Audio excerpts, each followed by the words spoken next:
It started with a knock on my cabin door. I opened it expecting a neighbor.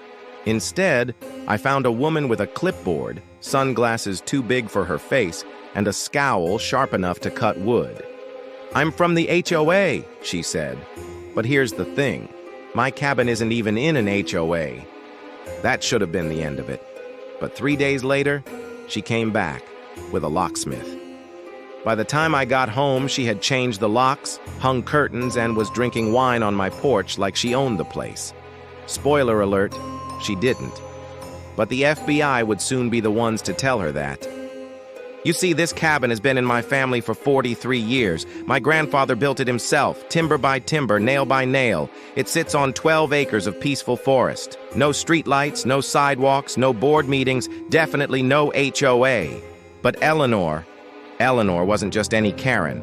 She was the queen of the Valley Pines HOA, an association from the gated community nearly a mile away.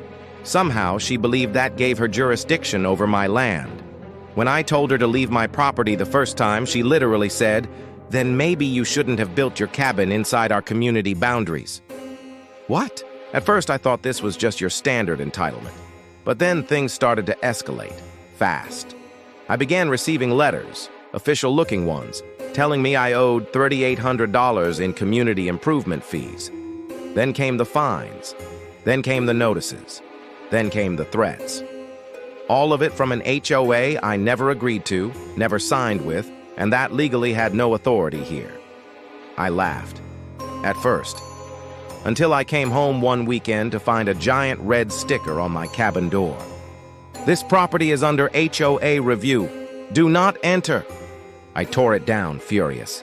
But 3 days later, I returned with my girlfriend after a camping trip. And the locks had been changed. Not vandalized, not broken, professionally replaced. And sitting on the porch swing with a smug grin and a glass of Merlot was Eleanor. She had moved in. "I'm only occupying what technically belongs to the HOA now," she said. She even had a deed, except it was fake, printed, forged, notarized in a different state. This woman had faked the ownership of my cabin. And the sheriff? He shrugged, said it was a civil matter. That's when I knew. I couldn't play fair anymore. I had to out-Karen the Karen. So I stopped fighting. I acted like I accepted it. I asked for visitation rights to grab my things. She agreed, too confident, too entitled to realize I had a plan. Because every time I went in, I took photos of her inside, of her mail, of her laptop open on the kitchen table showing emails, HOA records, private info.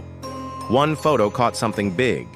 In one of the photos, I spotted a folder on her desktop labeled Raison Docs Confidential.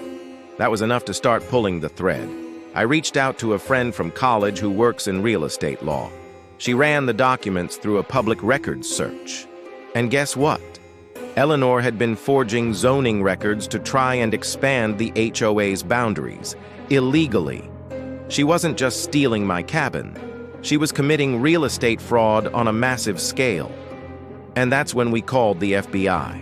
The FBI agent we spoke to was skeptical at first, until we showed him the notarized deed she claimed was real. It had a fake notary seal, one that had been used in 3 other cases currently under investigation. Turns out, Eleanor wasn't just a bossy HOA president, she had a side hustle, illegally acquiring property and flipping it for cash, using forged documents to trick retirees into donating their land to her Green Space Initiative. And my cabin? She was trying to list it on Airbnb at $600 a night. The next move was chess. 2 weeks later, Eleanor was in my cabin again, hosting a wine night for some of her HOA board members. She had no idea that 2 of her guests were undercover agents. At precisely 9:42 p.m., the lights cut out. Moments later, black SUVs pulled up the dirt road. Flashlights. Jackets with yellow letters. FBI. They entered with a warrant, handcuffed Eleanor mid-toast, and led her out barefoot in her silk robe. I stood at the bottom of the driveway, and for the first time in 3 months, I smiled. The cabin was returned to me within the week, But that wasn't the end. The HOA board dismantled. Turns out 3 members had quietly signed approvals for Eleanor's fake acquisitions. Fraud, forgery, interstate racketeering. They're still facing charges. And Eleanor? She's been charged with 5 counts of property fraud, 2 counts of document forgery, 1 count of impersonating a government official, and obstruction of justice. She's currently awaiting trial, but rumor has it the plea deal isn't pretty. I rebuilt the porch swing she destroyed. The new one's sturdier.